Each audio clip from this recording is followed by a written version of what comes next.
Welcome to AFA Talks, our second Zoom meeting, webinar slash podcast, where we give a voice to Albanian-American interests and encourage engagement in U.S. politics on all levels. We are a 501c4 nonprofit bipartisan advocacy organization. My name is Doc Vernici, and I'm one of the founders of Albanians for America. I'll be hosting this episode of AFA Talks along with our intern as co-host, Alana Hysenaj. Alana will be managing our questions and answer session with our audience. If you'd like to ask a question, please use the Q&A feature here on Zoom. Type in your question and Alana will review it. When it's your turn, we'll bring you on to the panel so you can ask your questions directly. Next month, AFA Talks will be hosted by Murat Muftari from Michigan, and he will interview the former ambassador to Albania, a fellow at Georgetown University, Alexander Arvizu. Robert Lulgjuraj and Diamant Hysenaj are our guests today. Both are running for the U.S. House of Representatives, and both are Albanian-Americans. Robert, age 32, was born and raised in Michigan, is a second-generation Albanian-American. His grandparents immigrated to Detroit in 1969. They are from Gruda Malazi and Kilmend, Northern Albania. Robert worked as a trial attorney in the Wayne County Prosecutor's Office in Detroit, Michigan. Currently, he serves as a prosecutor in the Macomb County Prosecutor's Office. He is running as a Republican in Michigan's 10th District. Diamant Hysenaj was born in Gjakova, Kosovo, and he is 42 years old. He immigrated to the South Bronx, New York City in 1991 at the age of 9. And in 2014, he founded DCG New York, a real estate development and construction company with over 50 million in sales and management of real estate assets exceeding 400 million for owners and developers. Diamant is married to Teresa, and they have 2 children. He too is running as a Republican for New York's 14th District. Welcome to both of you. Thank you for having me. Thank you, Doc. Hey, my goal is to talk as little as possible and let you both share your life stories and why you want to serve the United States in such an honorable way so our audience can hear from you directly. And let me start with you, Robert. Tell us more about yourself and what is your motivation to run for Congress. We had a talk not too long ago, and just take as much time as you need and just feel free. I mean, well, I think it's a proper Albanian thing to do. Can I defer to Diamant? He's older. You still have Wiser. your respect from back home. That's awesome. Go ahead, Diamant. You can go first. Thank you, Robert. That's very kind of you. Thank you. I appreciate that. Yeah, as you said, Doc, I'm an Albanian-American. I'm a first generation here in New York in the United States. Husband to my wife, Teresa, a proud father to Logan, my son, and Nora, my daughter. And I'm the Republican candidate running for New York's 14th Congressional District to safeguard the American dream, which has transformed my life. I came here as a young boy. I was 9 years old. Before that, I was living on a farm in a small village off the beaten path of Gjakova. And I had a really good life, secluded and sheltered, and it was a farm life, big family and grandparents in the house, uncles, aunts, cousins, and life was great. We had a school that was about 2-3 miles away. There was no public transportation, so we walked to school. Snow, rain, sleet, hail, we had to walk. I spent 2 years in school there, and then we migrated to South Bronx in 1991 off of Fordham Road on Davidson Avenue. My dad arrived in 1988, about 3 years before us, so I didn't get to see my dad from 6 to 9 years old. We got together in 1991, and that's where my journey here in the States started. So I'm a combination of Albanian heritage and culture and a hybrid of the American dream. And my life started out in a neighborhood that was tough. It was gangs. It was a rough, poor neighborhood. One of the only white guys in the neighborhood. And it was a very interesting time for me. We had to assimilate. Life was different back then. My dad was working construction jobs for $40 a day. And working on 5-story walk-up buildings and doing heavy demolition work and construction work. And we have very humble beginnings here in the States. We were not connected. The Albanian community was not as big and as powerful it is today. But we worked hard, and we subscribed to the American dream. We didn't take any social programs. My father's philosophy was, you earn what you get, so you got to work for it. And I took that motto really early. I started working at the age of 11 as a paper boy. And when it was snowing, I would take my dad's shovels from his construction firm, and I would go shoveling snow in people's yards around the neighborhood. Whoever didn't want to do it, I offered to do it. And that was my first step into being an entrepreneur.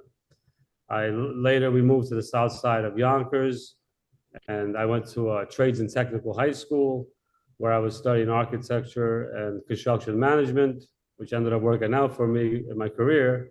At the time, I was doing it because my dad was also in the business, and it just seemed like a good segue for me. And I was talented in artisan work with my hands, and I really liked architecture and buildings, and I did that.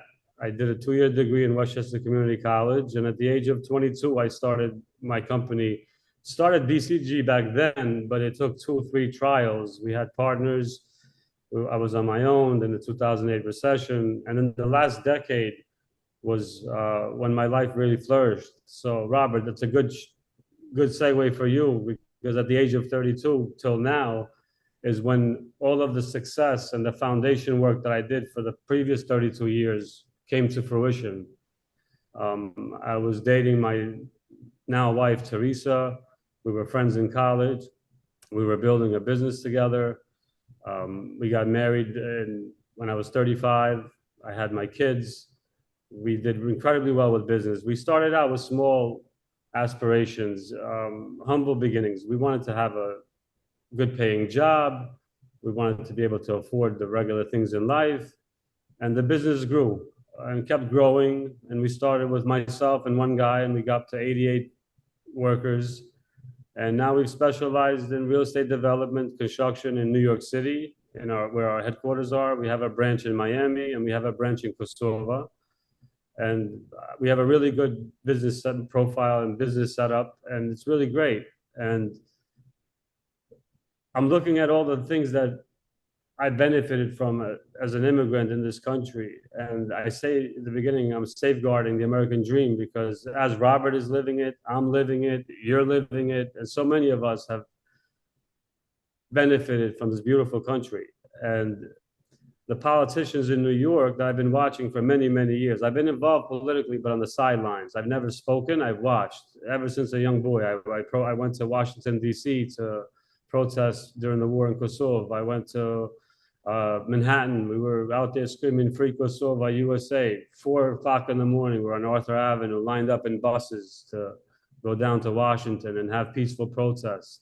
So I got involved in the political field as a young boy, and I would wonder why my dad was constantly watching politics on TV, and he wanted to he was always involved. But back then, the leader of LDK was Rustam Ibrai, who was a great family friend and a good patriot, an Albanian patriot, and he was organizing the movement then. Now we have more organizations than we do members of the community, but it's still good. And so that kind of left an impression on me as a young boy. And we were able to get all the way to Kosovo being freed with the war happening in 98, 99. And it gave me a lot of inspiration to run. And previous Albanians that were involved with, because in the 90s, we weren't such a big community and we didn't have the influence and the finances to do what we do now. And they were so galvanized, they worked so good together, and they were able to accomplish something that, to me, I can't even comprehend how they did it. Coming from overseas, whether it was Albania, Kosovo, Macedonia, Montenegro, any of the Balkan countries, coming to a foreign land, not speaking the language, not being educated here, and being able to progress so much, to have access to congressmen, senators, even get to the Oval Office and speak with then President Clinton. That's a big feat for a country with a couple of million people. And now they've paved the way for guys like myself and for Robert to now, rather than lobbying Congress people and lobbying senators and presidents for our help. We want to we want a seat at the table. And it's time for that. The Albanian generation has succeeded so much. We are dominating almost in every industry, whether it's sports, music, private business, medical, AI, you name it. You go across the globe in any country and you're going to run into an Albanian doing something great somewhere. And that gives me a lot of pride and energy. And we decided to go against all odds. You know, my whole life, nothing's been given to me. Everything's been earned. So I've never had an option to really run for an open seat or open position. It was going against the grain. I was the underdog, and I was born a fighter. I'm humbled by that. And I decided to run for New York 14 against the biggest, most popular politician in the country, who's raising tens of millions of dollars and has presidential aspirations. And in a way, the seat is vacant. It's been vacant for 33 years since I've been in New York City. 20 years, Joe Crowley sat there. He lived in Washington, D.C. He was never there except voting time. And then AOC did the same thing. She did a great job in her original campaign, promised the people she was going to help them. And she built a great platform, a beautiful following, a lot of money, and has been a ghost in the district. So I'm really running against a ghost, which gives me a good hope that we're going to have a really successful campaign. And we started this campaign February 28th. We filed with the FEC. We have a full infrastructure with the general consultant, campaign manager, treasurer, field director, the whole works. And until this point, I funded it all with my own money. I didn't follow any typical fundraising styles. So we didn't go to the Albanians first. We didn't go to anybody for money. I funded everything to make sure that we have something real. And I wanted to test the political support for my political ideology, the public support for my political ideology. And the support has been really, really great. And the time is, it's also the timing, right? We have this new wave of socialist Democrats. That's the name they put themselves under. And they've got their chokehold in New York. And they're going to work their way down to Michigan. And if you look at New York policies for the last, I'm not going to say 33 years since I've been here, but I'll look at the last decade, which I've been really involved. And I pay high taxes. I pay New York City taxes. I pay New York State taxes. I pay federal taxes. I pay workers' comp, general liability, and operating costs. So we're at 60-something cents on the dollar before we have anything to break. We had a revolutionary war here in this country over 1% tax on tea. And the socialist policies are in full effect in New York City. We run a deficit of $43 billion as a state. The city has a $116 billion budget, and the only way they can make ends meet is by having billions of dollars in fines, raising our taxes. Our energy costs have went up 40%. In my district, crime has went up 75%. So when we put all these things together, and I'm looking at it as a pragmatic businessman, and I'm watching the politicians, and a lot of them, and Robert can testify to this, they're in it for their own reasons. They want the money, they want the fame, they want power. I've been blessed to get all of the above. I never even had social media until March. My team forced me to put it. I was a private guy. I was running a business. My best title I have is a dad to my two beautiful kids, a husband to my beautiful wife, Teresa. So when you put all these things together, I had an option to make. I stay in New York and fight, or I move to Michigan and hang out with Robert. Or I go somewhere else where it's Republican friendly, conservative friendly, and American value friendly. And running away has never been in my blood. So we decided to stay, fight, and I put my name in the ticket. We've got a big battle ahead of us, and we're taking this one day at a time. And it's an honor to be on this webinar with you, Doc, and with Robert, and whoever's joining. Thank you for joining. But in a nutshell, that's sort of who I am and what I'm doing, and I'm sure we'll have some back and forth. Robert, thank you for being a gentleman and allowing me to speak first. The mic is all yours, young man. Thanks, Diamant. That was, you know, your story is really something. It's why I wanted both you guys together on this second show for us, because both you guys have really incredible stories. Yours, where you're facing, you know, the most popular Democrat in the country, but yet at the same time, New York's going through all this kind of upheaval with this new mayor that's very far left wing. And, you know, it seems like, you know, everything's kind of coming together where, you know, there could be possible, you know, change that nobody was expecting. So, I really, really wish you the best on that race. I know it's an uphill climb for you, and that it's probably one of the toughest races anybody's facing in the country. But if there's anybody in a position with a story like yours, what you've been through, with your immigration to the United States and your, the values that you followed about what this country's all about to get you to where you are today with your family and your business, and then your pride for this flag, the American flag. I think you're positioned better than anybody else to probably make this, kind of historical turnover if it's possible. Hopefully it is. Robert, the floor is yours, bud. Go ahead. All right, Doc, thank you very much. It's a pleasure to be on with you and Diamant. I have a lot of respect for you. But yeah, no, Doc, I feel like we've built a pretty great relationship.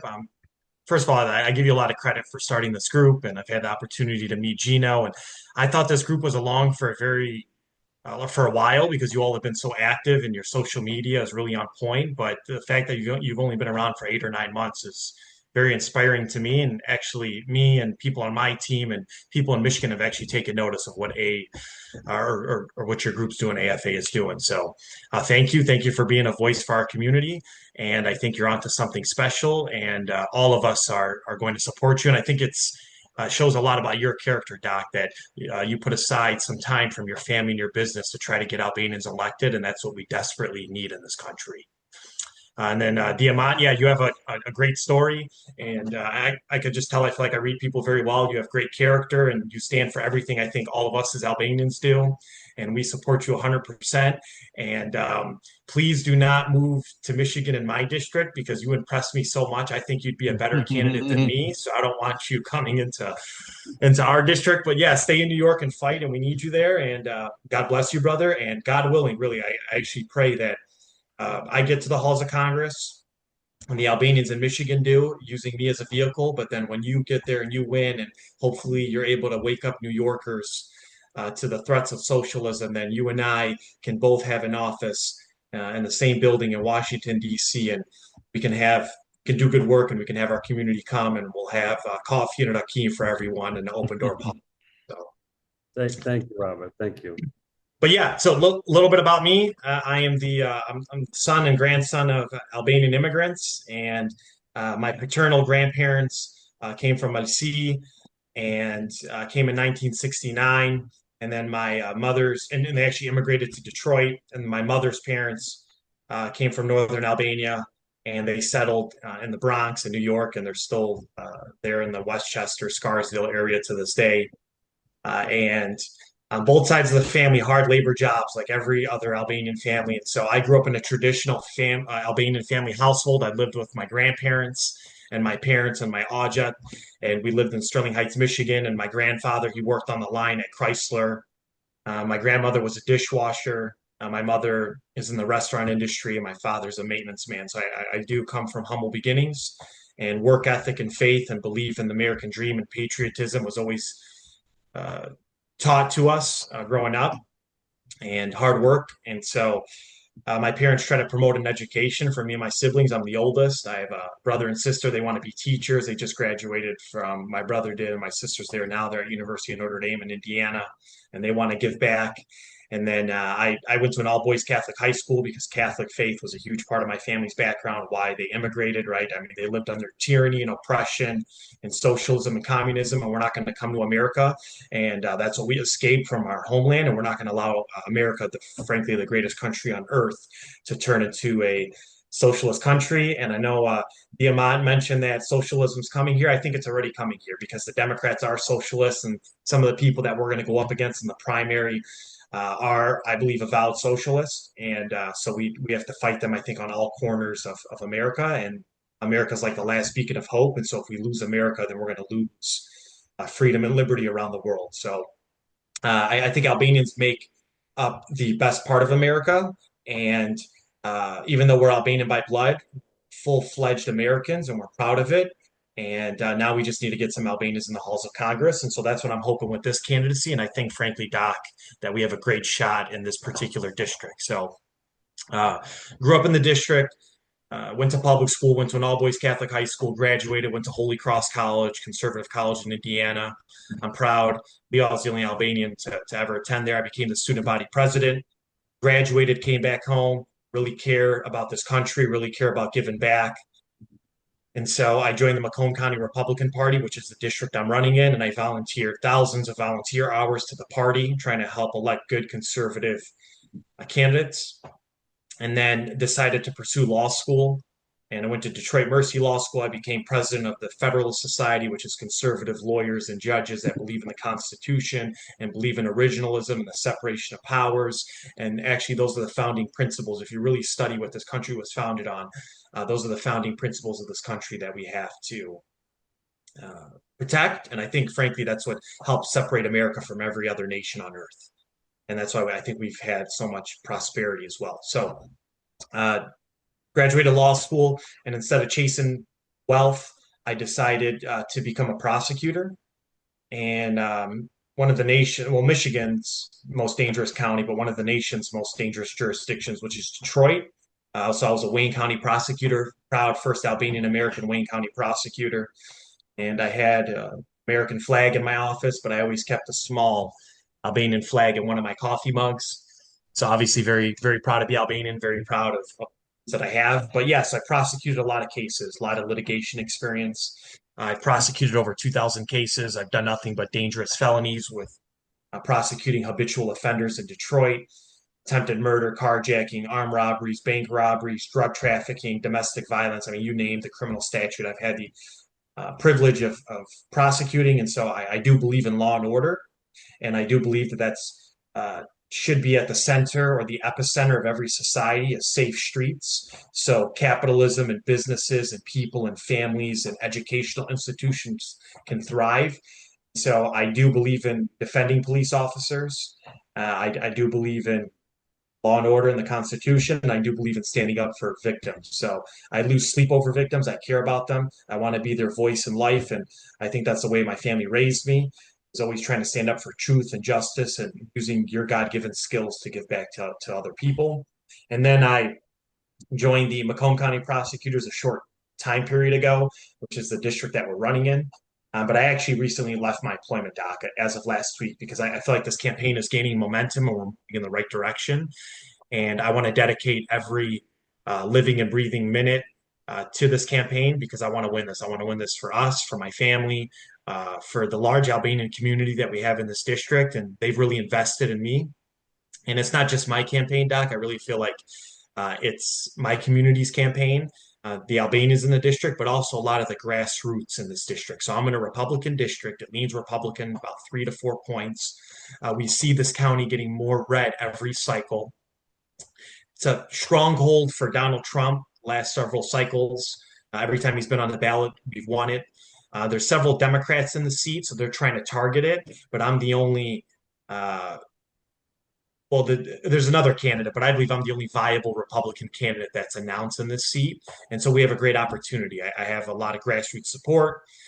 We've got the Auto Workers for Trump endorsement, the largest Republican city in the district. The police chiefs endorsed us. I have a lot of familiarity with the grassroots in this district, the Republicans.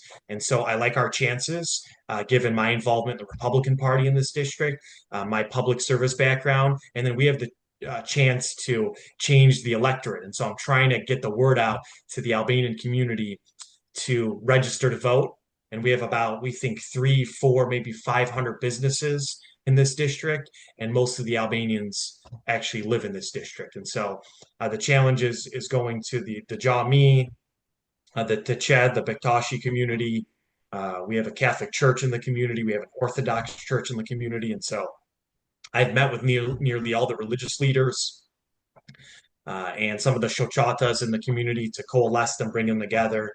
And let's get an Albanian-American in the halls of Congress because Diamant is totally right.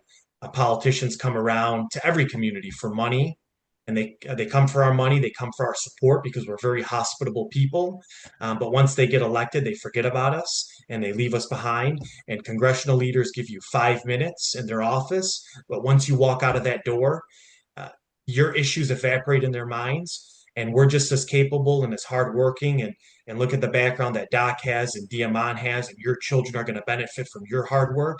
We can do it ourselves because we're just as capable and hardworking and have good virtue, good character than nearly any other people around. And so it's time to get our sons and daughters elected because nobody loves our bloodline more than us, but no one loves America more than us. And so I think that we're the new generation of leadership, and we're going to get to the halls of Congress and we're going to make a positive impact, and we're going to stand up obviously for our communities. And I'm going to stand up for the America First agenda, and I fully support President Donald J. Trump. Because he's not a politician and he's done some very positive things in this country. And I've had the opportunity to meet with the Albanian and Kosovo ambassador. And so I've given them my word that I'm going to stand up for human rights violations, obviously across the globe, but in particular, people that share my identity. And it still happens. And there's still a lot of large lobbying groups. And there's still aggression towards Albanian people. And so I think we need a voice for Kosovo and Medsi and Shqipni. And that's exactly what I'm going to do with Diamant when we to the halls of Congress. That's wonderful, Robert. You really hit the nail on the head when you talk about, we've seen for many years, Irish Americans, Greek Americans, Italian Americans, so many different groups go into Congress, go into politics, and rise up. And all, as I was a child growing up, like yourself and Diamant, I always wondered, why not us? When will it be us? And I think you're right. The time has come, and I think the two of you guys are positioned right now to definitely make that transition and make Albanian Americans start coming into more of these higher offices and following in the footsteps of these other groups. Another question I have is your primary opponents. Diamant, who else do you have in the Republican Party that you have to run against? And then when is your primary election in New York? It's a good question, Doc. So our election for the primary is June of 2026, and then the general election is in November of 2026. So we have our work cut out for us, which is why I started the campaign nearly 2 years prior to the election, because I'm a first-time politician. I'm not a rank and file. I wasn't prone for this. I wasn't selected and groomed to be the next senator's son or nephew to go into politics. I'm coming out of left field, sort of like our president did. And like our president, I'm a New York guy. I started out in construction, but got into real estate development. And it's a certain kind of breed that you have to be able to survive in that business in New York City. It's just a juggernaut of regulations and choking and strangling you. Regarding my opponents, so there's about 4 Republicans that have officially filed their candidacies. One of them is a woman who's ran on 2 previous cycles. In 2022, she ran that cycle, lost 72 to 29. So it was just bloodshed. And then she ran again in 2024 with Trump on the ticket and lost 68 to about 29.9, maybe 30. So she did not move the needle. She tried, and then she's running again now as a 3rd time. But New York City has gotten tired of recycled politicians. The qualified candidates that really are qualified for this job, they don't come into the New York City district. It's a D plus 28 district. It's suicide for politicians. They don't want that loss on their record. They don't want any problems. I go knocking door to door in the Bronx. I go knocking door to door in Queens. I'm going to neighborhoods that not even Democrats go knocking on doors. And they're surprised I'm there. Like, we've never seen a Democrat or Republican here in 20 years.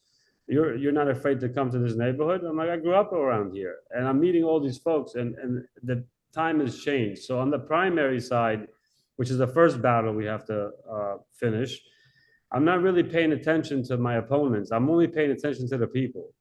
There's going to be more that are going to enter the race and they're going to lose, but there's only a few that are willing to sacrifice, like Robert, who left a job that people aspire and dream to get, then no higher, to become like what Robert has become in his county, and to be a prosecutor and to see over 2,000 cases. That means he's helped over 2,000 families seek justice. And those 2,000 families have other people, so it snowballs. And in New York City, politics are changing. Obviously, it's a D plus 28 district, The other two candidates, I'm not really sure who they are. They're more like drifters. They kind of want to put their name in. They want to get popularity. AOC draws attention, so they're involved. The one who's ran two campaigns so far, it looks like she's sticking to it. And we're going to have a primary, which for me is fine. Regardless, it doesn't matter. Primary is actually nice. It's like a warm up for the actual general election. There's no threat at all. I mean, the community, the district, we're tired of having people show up to fight, don't represent us, don't knock on doors, don't really know us, and then fail. So if you've tried twice, I'm not going to give you a third chance. And I watched the 2020 race. They raised $12 million in my district, $12 million during COVID. John Cummins was the Republican candidate. He knocked on 0 doors. It was COVID. He thought just because he's running against AOC, he would do well. Again, it was 74% to 28 or 29% again. And prior to that, there was no elections ever ran there. It's just the Democrats have a guaranteed win, regardless of who's on their ticket or who's on this ticket. And AOC, as popular as she is, because she's becoming a national figure, she won her first election when she when she cannibalized the Democratic Party and took down Joe Crowley, the second highest ranking member of the House at that time, under Nancy Pelosi. Everyone laughed at her, kind of like they're laughing at me. Are you crazy? You're never going to beat her. Or like in her case, him.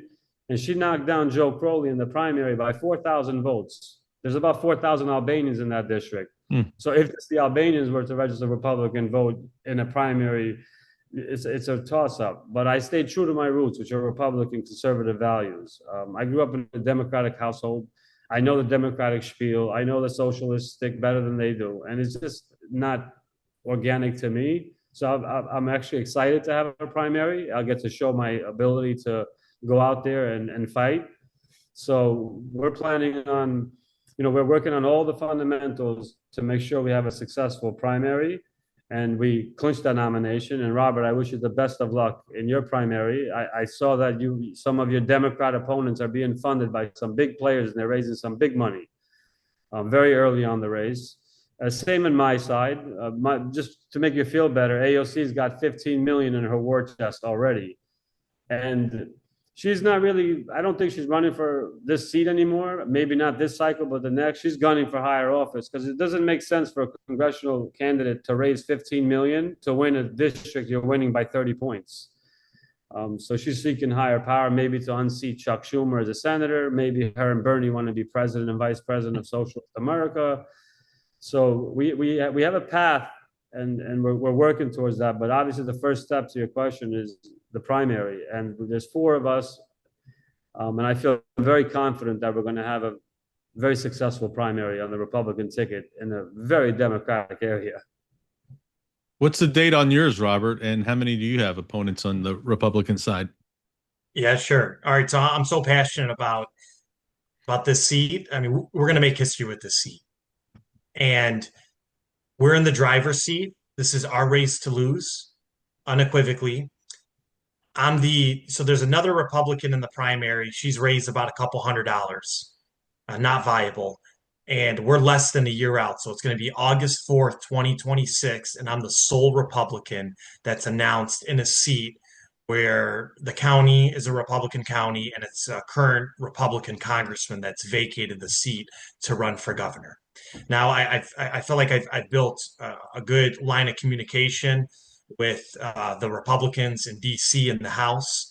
And frankly, I check off all the boxes. This campaign checks off all the boxes, but I haven't been, and he's a hard worker and he's a smart businessman. I haven't been as blessed as Diamant. I am just a mere public servant, and so I can't fund this thing myself. So I've been trying to use the community and business owners and people here in Michigan to tell them that, hey, these seats do not open up often, so there's a sense of urgency. Do you want to be represented by someone that's from the district that has your values, or do you want to lose this seat for the next 20, 30, 40 years to career politicians? So there are a few candidates that live in a neighboring district, some of which don't even live in the district, and they're waiting to see how much I fundraise and how viable I am. And if I put together a great quarter this upcoming quarter, then it's going to raise some eyebrows. And I think, well, it is. It's going to box some people out of the race because we have everything lined up. I think we have a great team. I have the best campaign consultant. Sometimes I feel bad. I'm so hard on him. He's run a lot of congressional campaigns and he's very successful and well liked. But this means so much to me because I've quit my job and everything that my parents and family sacrificed, and so many Albanians in this community, that we need to get somebody in there. And so every breathing and living moment, I think about this race and I think about our community, and I'm going to knock every door and I'm going to go to every grassroots event and try to communicate to everyone that I can the message. And I know that if I just get the funding, we're going to win this race. So the Democrats, they always outspend us. They always have more money. If people do their research, they have the biggest super PAC. It's called the liberal media that promulgates every day and propagandizes every day. And then they also have a lot of corporate interests. I mean, you look at some of the wealthiest people in the country and these corporations, they donate to mostly Democrats. And now Donald Trump has changed this party into people of faith, working class people. This is a blue collar district that I'm in. So the forgotten Americans. And so that's the type of background that I come from. And so, yeah, so we're going to box out, I think, some of these, and they're establishment Republicans. Some of them are the sons or grandsons or friends of politicians that want to move in to a district that we live into, and we're not going to allow it to occur. And the way that we're not going to allow it to occur is hopefully I can sound the alarm with people in my community to say, hey, we can win this if you invest in me. And secondly, if you get out to vote, because this is where we all live. And so we have a great shot.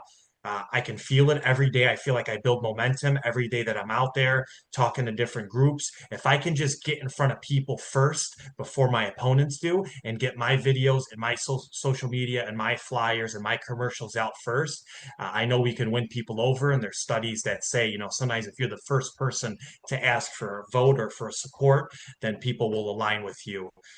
If you're a serious candidate. So my challenge is just everything's in place, the infrastructure's in place, getting the community excited, getting the grassroots excited. If we can just get funding to get the message out, I think we're going to do well. And so I have some ideas. I'd like really to actually come to New York and meet some Albanians, come to Florida, come to Texas, etc., and see if we can put this together for ourselves. Ilana, let me know if we have questions starting to line up or not. And I got maybe one or two more left for them. And then we can start taking some questions from any audience members that are interested. Just kind of give me a sense of where we are with that. One question I have for both of you, well, it's more of a statement I'd like both you guys to make right now before we get further into this webinar is, you know, politics requires resources and assistance for success. And starting with you, Diamant, where can our audience go and how can they contact to help you with your campaign? Thank you for the plug, Doc. Our campaign website is votefordiamant.com, VOTEFOR, Diamant, DIAMANT.com. And that'll give you, you can donate there, you can send an email through there if you want to volunteer.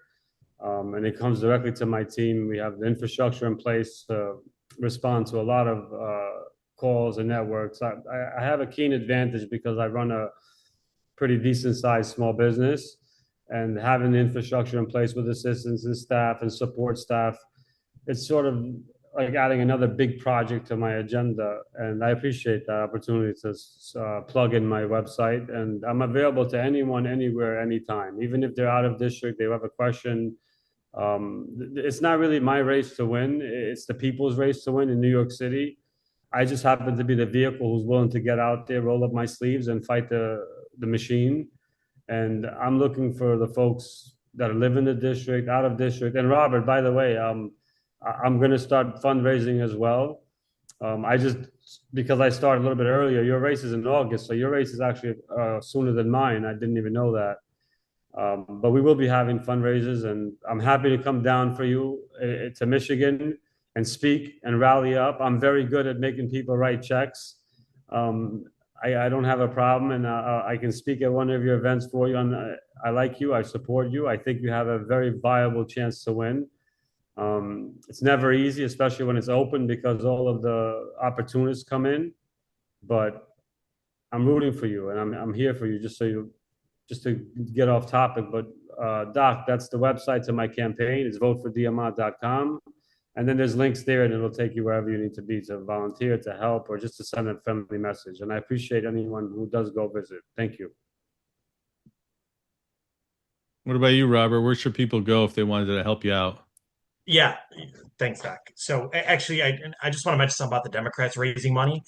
Uh, they always have more money, but they're using that money against each other in the primary, and so they're going to waste some resources. They're going to out fundraise any Republican, which is fine, but the seat is going to hold Republican. Even with the blue wave coming in, we're going to be able to hold it and clench our teeth, and we have enough wiggle room there. Now, I've spoken to the NRCC on numerous occasions about the case. They've assured us they cannot hold the majority in the U.S. House unless this seat remains in Republican hands.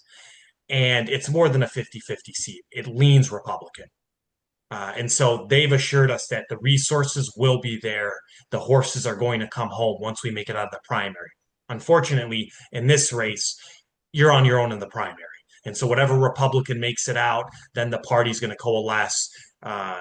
Funding's going to come in, the speaker, the president, his administration. So our challenge is just getting through.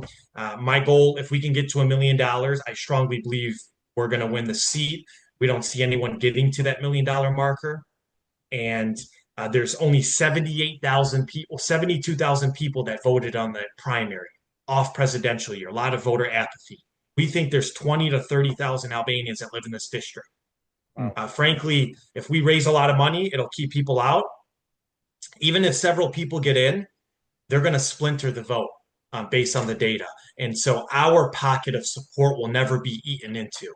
And so if we can just get the community and our friends and families out to vote, we could eat up a large share of that 78,000 off presidential primary year votes. So if you'd like to contribute, it's going to go to a good cause. It doesn't go to me, it goes to us. It goes to our community. It goes to your children. And it goes to have an Albanian-American, the first and second, the halls of Congress. And my door, like Diamant said, it's always going to be an open door policy to you and your families. So our website is robertlforcongress.com. And then people And could that's also they can go to your websites and contact you if they want to host you, maybe to come down to their communities for a dinner or for a visit, and then to help you out that way as well. So, what are the key issues in your districts that you believe Albanian American values and experiences can help address? Either of you can take that one. Robert, you want to go first? No, it's okay. Go ahead, brother. I just answered. Oh, okay. The key, Doc, your question is, what are the key issues for the Albanian community or for the No, district? key issues in your district. What are they dealing with, and what do you think your Albanian American values and your experiences can bring that maybe your opponents that might not have, the same kind of background to tackle those difficult issues in your district? Yeah, I mean, I'm assuming crime is probably something that's pretty high up in New York area in your district, and then I guess cost of living is a real big one out there as well. Well, I'll start with those two, and I'll add a few others. Crime is very big, right? Everybody wants safety. You want to be able to get up, leave the house, take your kids to school, go to work, get on the subway and not get thrown in front of a train, get stabbed or burned alive by an illegal who's here without documentation that nobody's watching.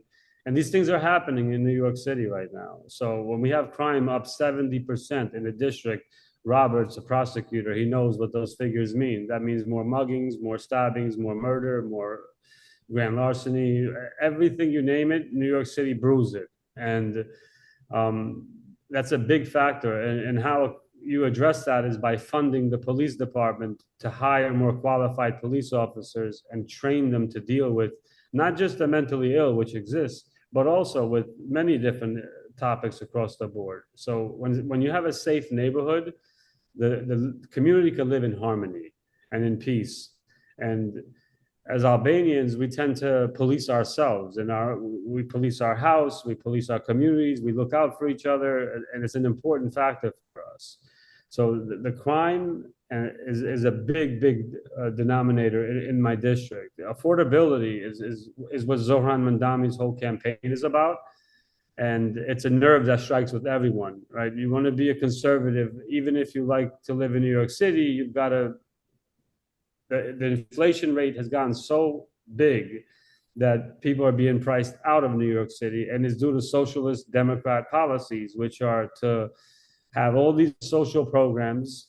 They don't incentivize hard work. They don't incentivize doing for yourself. It's more of what can I get from the government, and not what can I do for my country.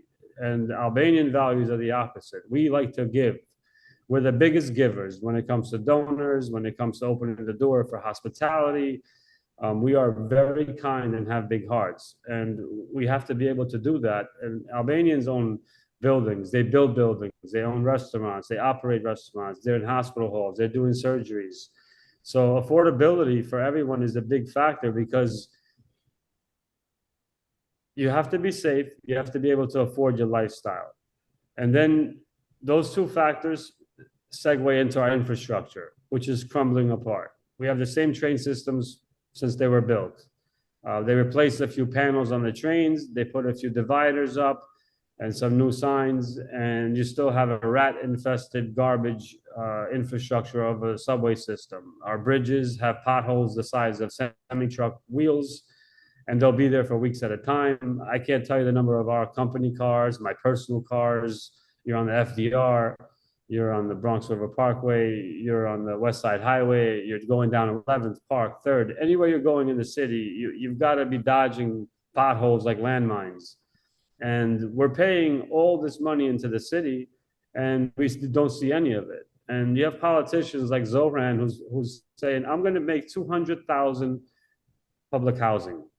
And I think 200,000 public housing. All right, that's a $100 billion program. These are folks that never renovated their bathroom, but they're promising they're going to build 200,000 homes. And there's a way to attack that in a pragmatic way. And you have to get it with HUD, and you have to get with the city officials. But the problem is that all the city officials now are advocating to kill small businesses, to raise taxes, to give more programs and social welfare, which basically makes institutional slaves of your voting electorate. So when you look at, that's three issues right there, and three big important issues, right? And then healthcare. I pay close to $3,000 for healthcare for my wife and 2 kids. And that's a mediocre, that's not the creme de la creme. That's not the policy that the congressional members get. They get dental, eye, perfect healthcare. And why I have to buy whatever's on the market. And that's about a C grade, maybe a Toyota Camry of health insurance with high premiums. And I've been fortunate and successful in my business, but there are families that can't afford $3,000 for the rent.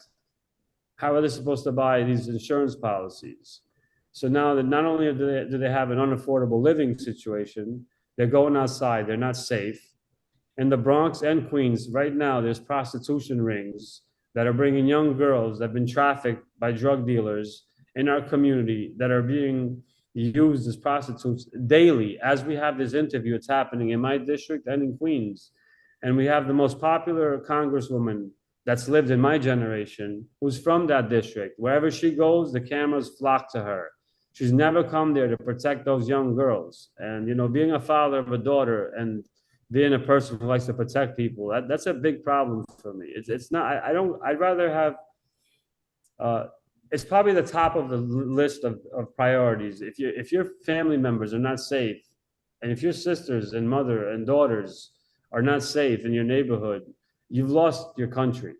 You can't have prostitution rings operating out of the Bronx with streetwalkers like they did in the 80s in 42nd Street, Times Square, Manhattan. And then our mayor's advocating that sex work is work.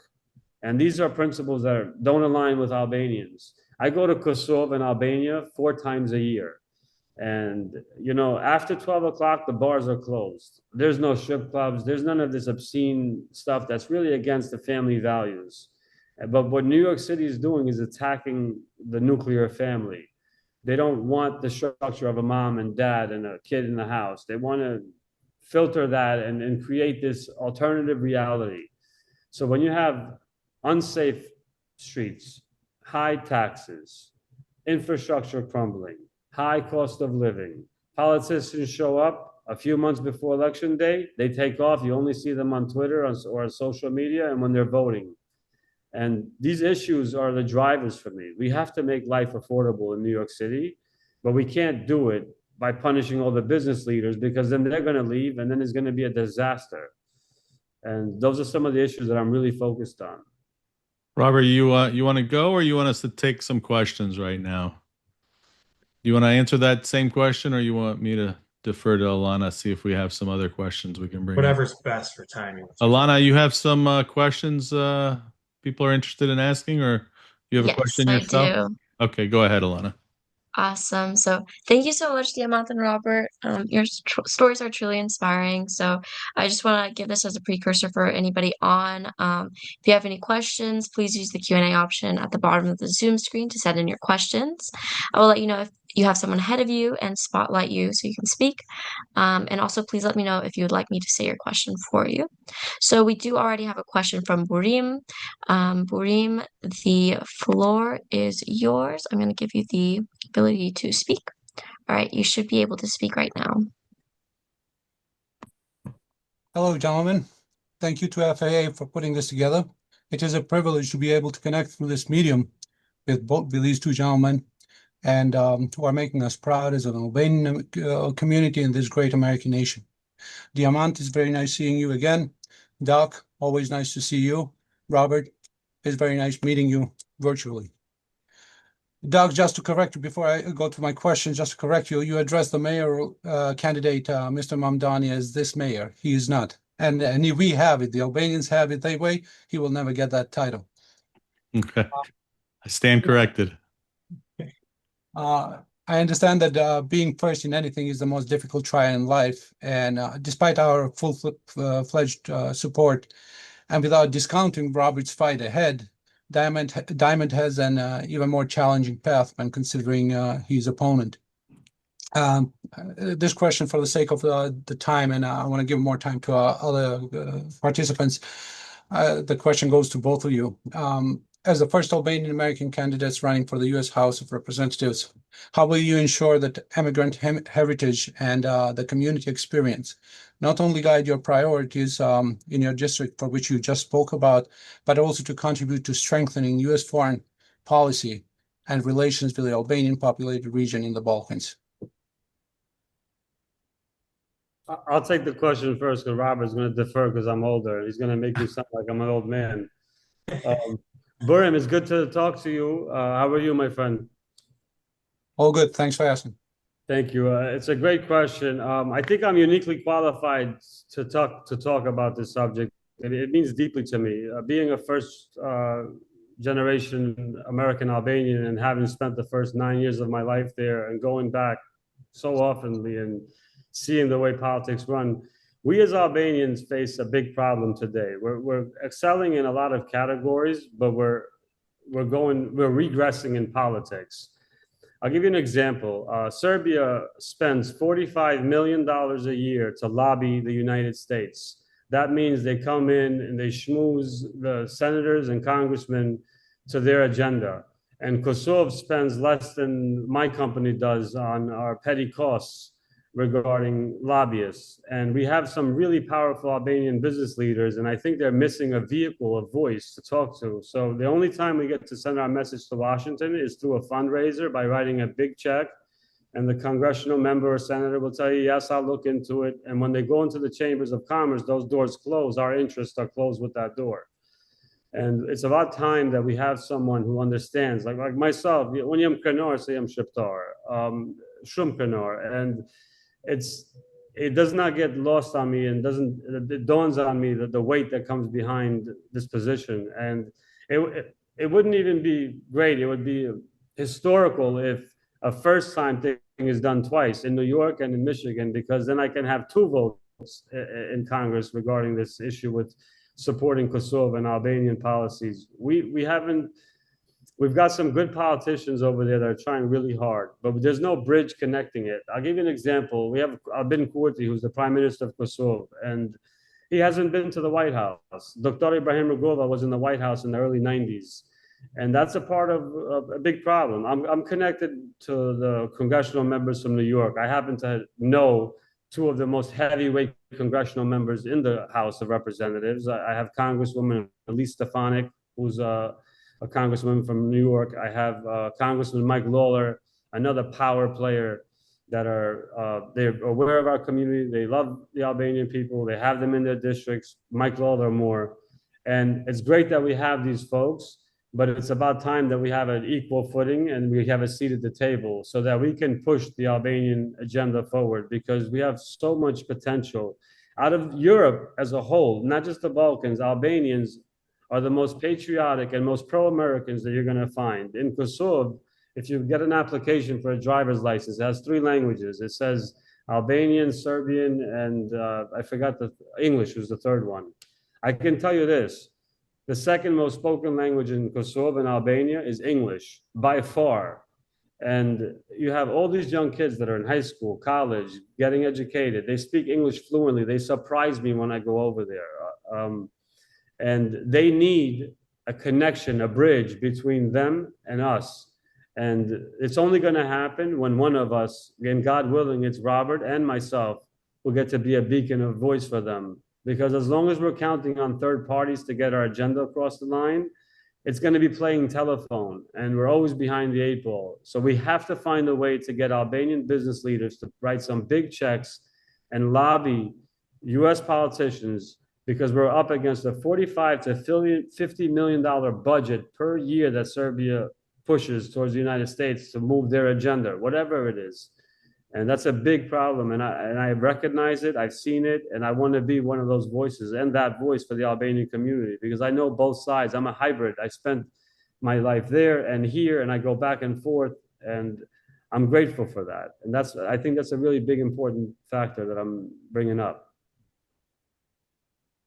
Robert? Well, this is why AFA is so important, the work you do, Doc. I mean, you're trying to be at the tip of the spear of putting Albanian issues in DC, and you have to continue that work, and we have to get more Albanians on board with you, and all Albanians, people that are prominent business people, people that work well in politics, people that know their elected representatives, people that have voting power. You know, it doesn't just have to be wealthy Albanians. It's all of us coming together and organizing. And Diamant's totally correct. There is a Serbian lobby. They're very strong. And when I've spoken to the Kosovo and Albanian ambassador, would change the trajectory of our community if we have somebody from our community in the halls of Congress. To have a voice, to speak out, and we kind of touched on it earlier, human rights violations. And then also we can, Diamant and I get to Congress with the help of the Albanians, and we're never going to forget where we came from. And so to answer your question directly, I'm never going to forget the lineage that I come from. I'm never going to forget the sacrifices that my family made. I'm never going to sell out because I can't go anywhere without the Albanian support and Albanian business owners in my district.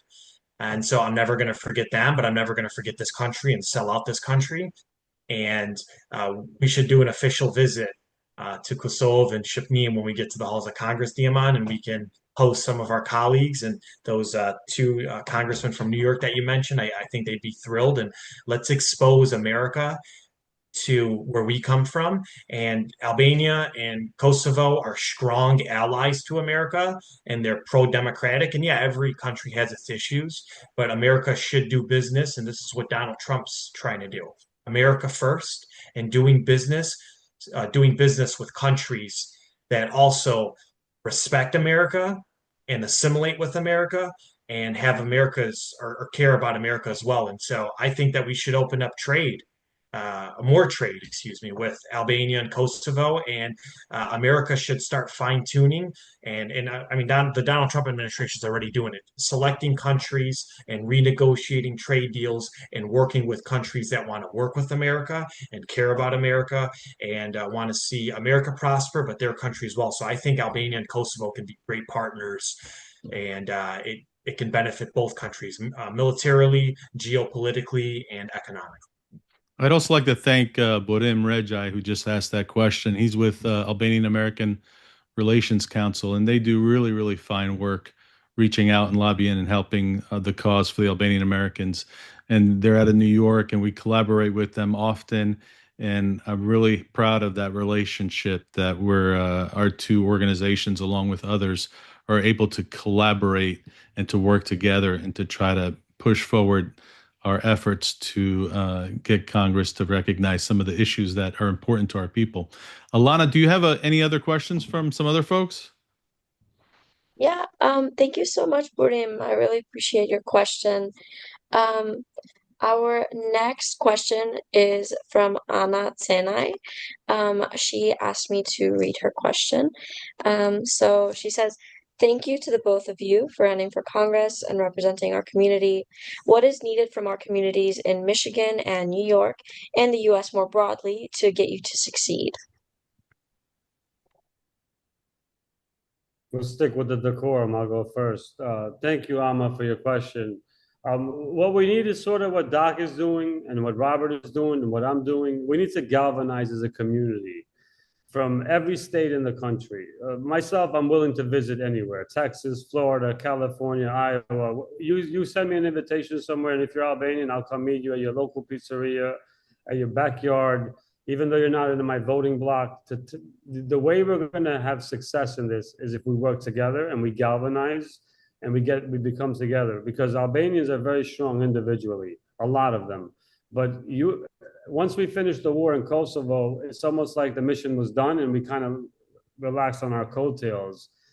When the war was finished, our mission just began.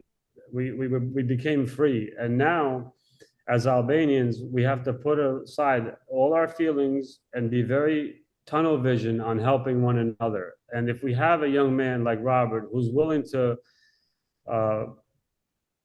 risk his career and leave it, basically quit his job because he wants to represent the Albanian community, that's a sacrifice that he's making, and I'm sacrificing my time for my family, my kids, my business. And we're not doing it for the money, clearly. We're doing it because we care, and we want to be the representatives and the beacon of hope for all Albanians and inspire. You know, yesterday I had a $5 donation on my website, and I looked at it, and it was from my nephew, who's 13 years old. And it was a very inspiring donation because I saw his name and I saw the $5, and it felt like a $5 million donation, because I texted it to my sister, and then she goes, "Who is this guy?" For her son, because he didn't ask his mom or dad. He took his whatever bank card he had and he donated the money. And if a 13-year-old boy can go out of his way and make a unsolicited donation, what we can do as Albanians, Amma, is that we get together and we support each other, and we donate if we can, and if we can't, at least spread the good word and pray for us, send us good wishes. Not everyone is excited that we're in this race. The opposition is strong. They're going to smear us. They're going to talk bad about us. Robert knows this all too familiar because of his previous work. And we need support from our Albanian brothers and sisters. We need camaraderie. We need to galvanize the community and help us as much as you can, because ultimately that's what we need, and we want to give back. That's why we're doing this. And thank you for your question. It's a great question. Robert? Right. Yeah. So we're in prove it mode right now. We have everything lined up. And look, I don't come from money. I don't never asked anyone for anything in my entire life. I believe you wake up in the morning and you work hard and you don't ask anyone for help. And you certainly don't ask the government for help. There's enough opportunity here to make it. So that's how I was raised. And so I'm starting to learn that fundraising is the lifeline of this campaign. And I'm just being as transparent as possible. We get the money in this campaign, but we have the right candidate in the right district and the right timing, and my involvement in the Republican Party and me being a prosecutor and being able to articulate conservative values, I think, at an intellectual level.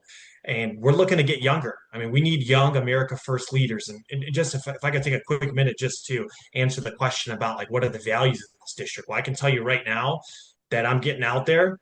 the values of my voters are my values, and that's why we're going to win. It's America first, and these are blue collar voters, and they care about tariffs and trade, and they want Donald Trump. Our economy has been totally decimated in this county by free trade, by Democrats and Republicans, and he believes in fair trade. And Donald Trump is standing up, and he wants peace through strength, and he cares about border security and stopping the flow of drugs and unvetted people in this country that don't care about America, that want to some of them are committing crimes. And so that's what the value cares about. And they care about having a strong military as well. And so it's a very traditional, family valued, ethnic county. It's a district that's very Catholic and conservative. And there's a lot of Italians, Polish, Chaldeans, and other voters that I think are going to have a strong affinity with me and our message. And so we have a common cause. And the Democrats that are running, they're young and they want socialism. And we don't want a Mamdani here in Macomb County. We want a Robert Lulgjuraj, whose family escaped communism and came to America and worked hard and benefited from the American dream. And Donald Trump saved America. I really believe that with him winning, and I'm going to help him defend it with all my life and all my efforts. And so the only thing we need, the only box we're leaving unchecked is money. If we get the money, I promise you all, we're going to win this seat. And so people are underestimating the Albanian community. When I go around and talk to other people, they know we're a force, but we haven't been able to organize and get together and finally knock the door down. And we're going to do it with this campaign. And I'm going to shout from every street corner in this district until we can coalesce and bring everyone together.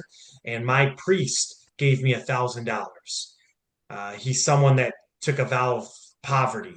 And so if he can chip in, we all can chip in, because it's not coming to me directly. It's going to us. It's going to us to save America, and it's going to us to get a voice in Congress. And so that's what we need from everyone. Doing this for the community, and we're doing it for the right reasons. And we're always going to have all of your back. And I promise you, you chip in, it's going to go to a great cause. And I'm going to be eternally grateful. And I'm one of the most loyal people you ever meet. And so if the Albanian community helps me get there, I'm going to return it to them with good policy and good ethics and good values and good legislation. So I say we go, and let's go knock down, and let's go make history, and let's kick some ass, and let's defend Donald Trump, and let's get an Albanian into the halls of Congress. Love the energy. Alana, how many more questions do you have? At the moment, not. I have a question personally, but if you Okay. want to continue, Doc. Go ahead. Okay. Yeah, so I know that both of y'all built your careers outside of politics. You, Robert, in law and prosecution, and Diamant, in entrepreneurship and real estate. And how have those experiences, along with your Albanian heritage, shaped the way you run your campaigns, and how do they distinguish you from your opponents? I'll go first, right, Robert? That's the motto here. Out of respect. Thank you. I appreciate it. Thank you. It actually is very helpful, at least for me. So when I started my business, I didn't take the traditional school route. I was very good in school. I was smart, but I didn't really like being in long classes, and I wanted to get to work. I rolled my sleeves up very young age. And I opened up my company 20 years ago in Midtown Manhattan on 34th Street and 6th Avenue. And everyone said, "Are you crazy? That's never going to work. Why don't you go work for some Italian company or an Irish company and become a project manager, an apprentice project manager, work your way up. And after 20 years, you've built a profile, then go open up your own company." And I went up against all odds. You know, new businesses, 90% success for failure rate. And especially in New York City, it was really hard. And I had this will and this belief system that I was talented, and I wanted to hone in on that. And I wanted to provide a service to help people. Other contractors were charging crazy money. They weren't providing a good service. And that was my segue. And I remember going to work for 6 months, and I was bidding maybe 10, 15 jobs a day. And these were intense jobs. We're going through full architectural blueprints and engineering drawings and owner specs, and putting together 10, 15 bids a day. I was taking the subway every day to work to save money, and I was in the office. And for months, not one email back, not one phone call back. I wrote emails to the local community around Midtown Manhattan. I wrote emails to local businesses, Albanians and otherwise. I must have written over 1,500 emails, and maybe 3 replied. And it was a big uphill battle. All odds were against me. And I never thought about the fact that I was the underdog and that because I had nothing to lose. I had a business I was just starting. I was very young and I was very ambitious. And when all the trials and tribulations of running a business that way, and then we failed and restarted and failed and restarted. In 2008, we had an economic recession that crushed New York City construction for a few years. And I just kept fighting. I'm a fighter. I'm good on my back. I like to be the underdog. I like to go against the odds. I want to fight the champion.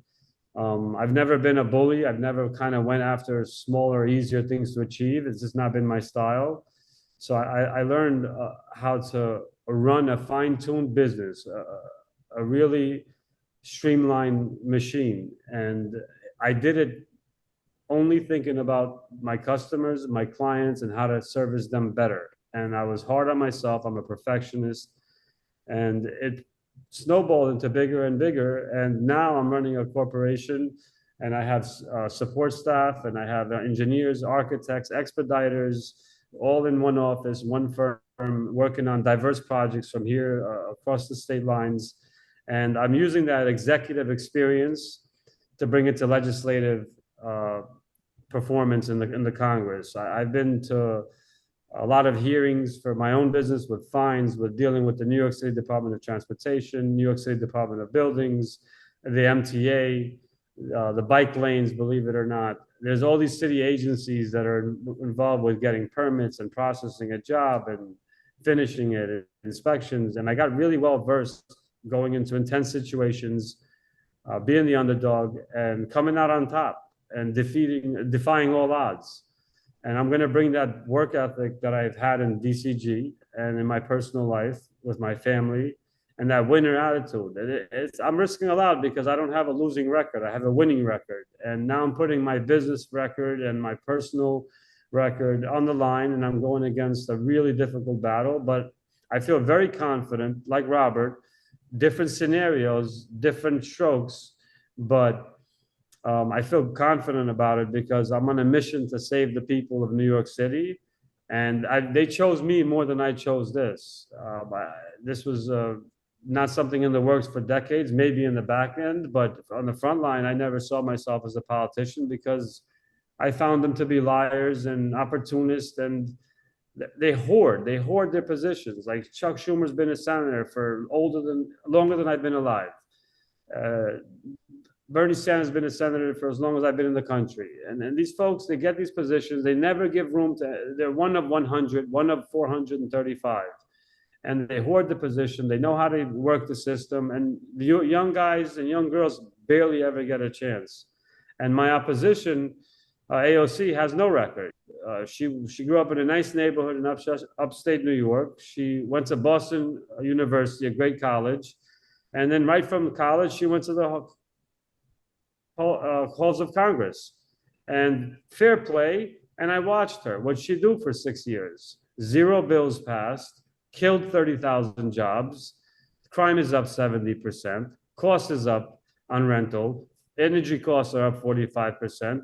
And the only time we ever see her in the district is when she shows up for a photo op and it's election time, or it's the parades that she comes by. But as her record and mine, I'm in a different universe than her. I have a background in business. I have my own family. I have 2 children. I have a wife. I have parents. I'm running a business, a family, and a campaign. My hands are full around the clock. I'm a hard worker.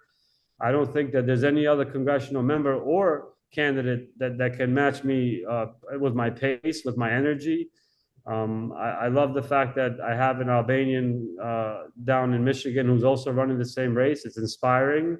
I'm happy we're doing it at the same time. I'd be just as happy if Robert wins. I'd be even happier if we both win. And I'm looking forward to bringing my business expertise, my personal experiences as an immigrant. 50% of my district is immigrants. There's 720,000 people in that district. 350,000 of them are immigrants, just like myself. They've never had an immigrant representative. It's always outsiders and people who went to these nice Ivy League schools And then in her case, unlike Robert, he worked and he has a profile, personal business resume that he has behind him. Whereas the one I'm running against is a popular, nice person who has accomplished absolutely nothing in life. And I've accomplished a lot, and I'm putting my record up against her or anyone else for that matter.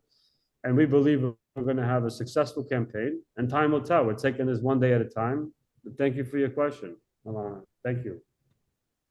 Thank you. Can we repeat the question? Yeah, of course.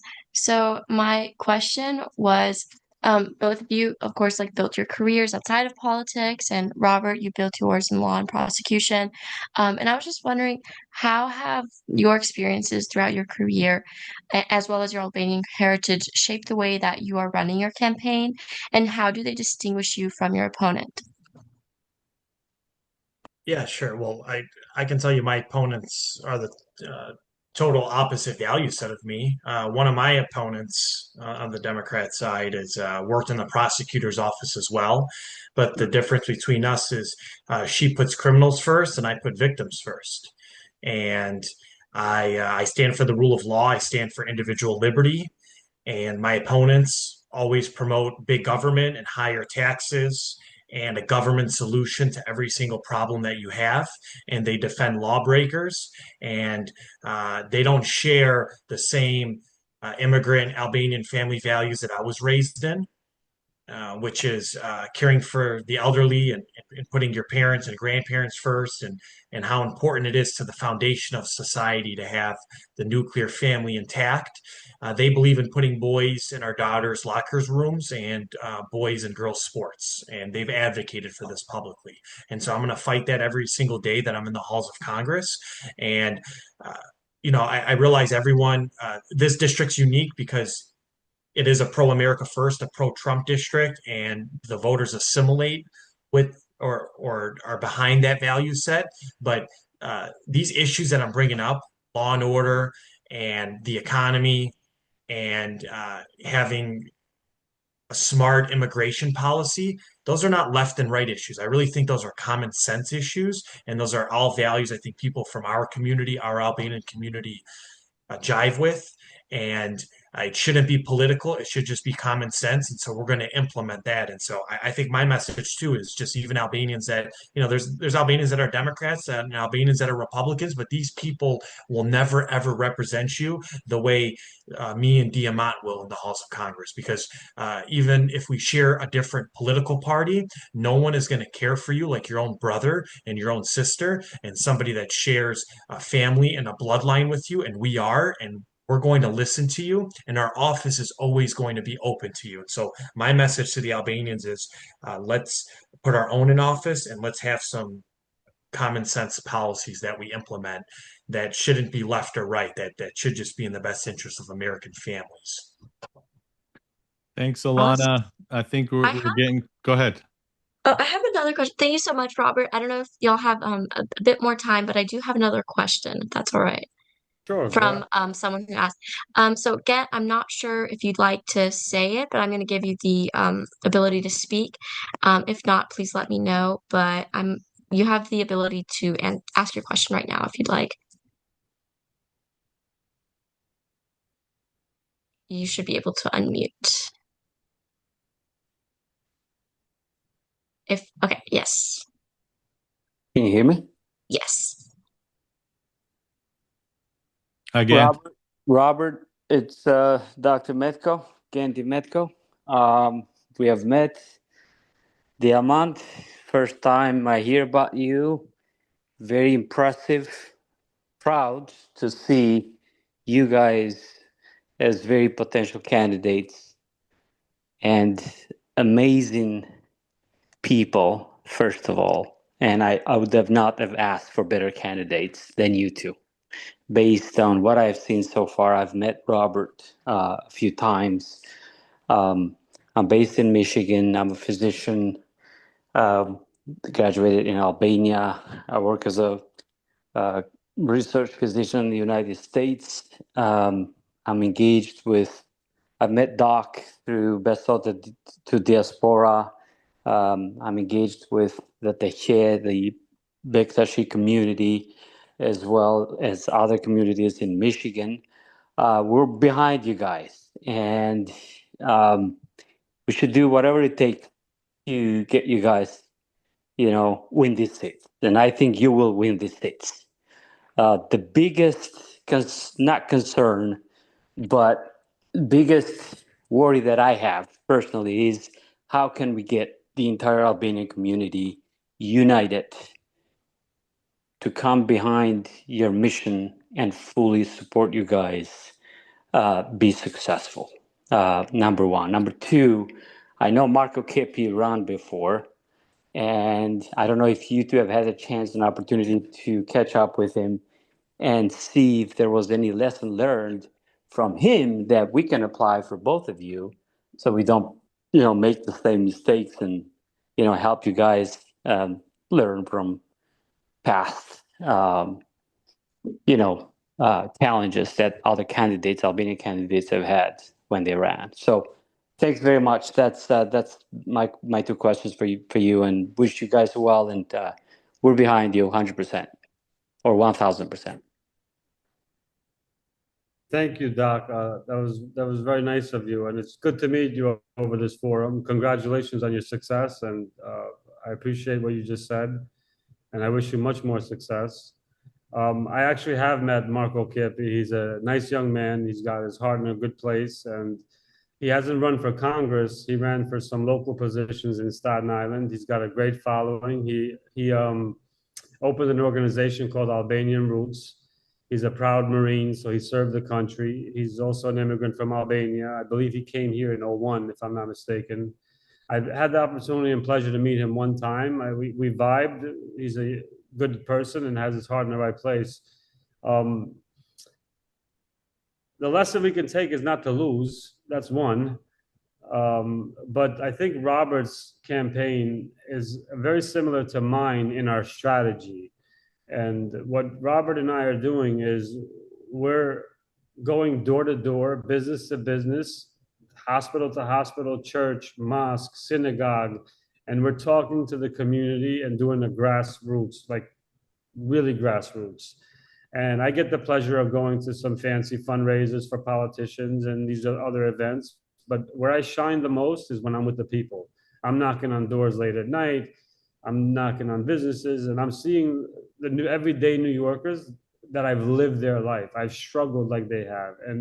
And for me, it really comes down to doing that. And Marco Kepi's run, the previous guys that ran in office, Mark Gjonaj was a city councilman, an assemblyman.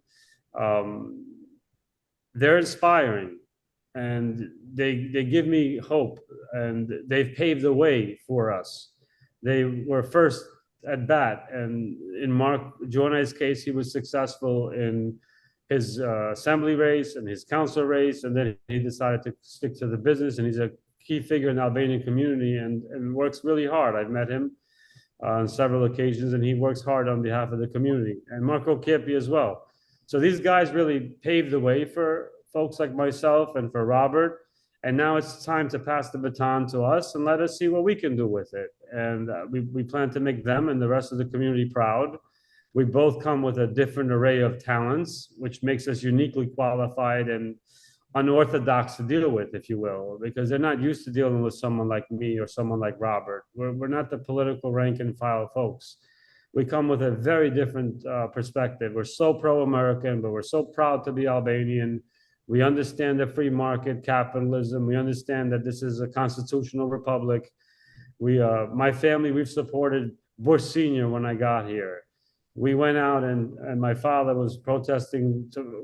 He was going to the rallies for Bob Dole, and then Clinton won. And then we became Clinton fans, and we supported him for 8 years. Then Bush Jr. for 8 years, then Obama for 8 years, then Trump for 4, then Biden for 4, now Trump again. Albanians are very loyal to this country, and we want to continue on that path.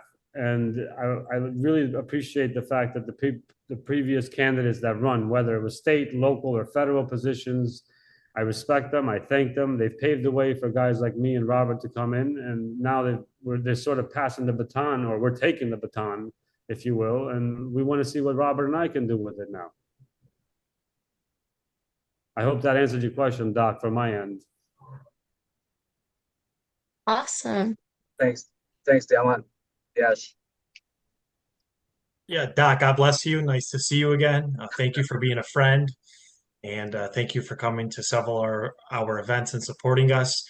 Best thing we can do at the Teche is, you're very well respected and you have two beautiful twins that are hopefully going to be soccer stars. And if not, maybe they can go into the medical field like you. And so we do. I mean, you're a true American dream story too. And you're on the board of the Teche. So if you can get them, the board, to host a fundraiser for us, that's next on our agenda. We have to come down and see you all. And so, we can hopefully you can convince them we can start there. There's been a couple people that have run, Albanians that have run in Michigan, one for Congress, one for county executive, we call it here, which is essentially the CEO of the county. And I think the problem with some of the previous races, good people, and we've all supported them. Some have been Democrats, some have been Republicans, but it's very difficult, I think, when you run against an incumbent politician. I think the statistic is 82% chance an incumbent retains their seat.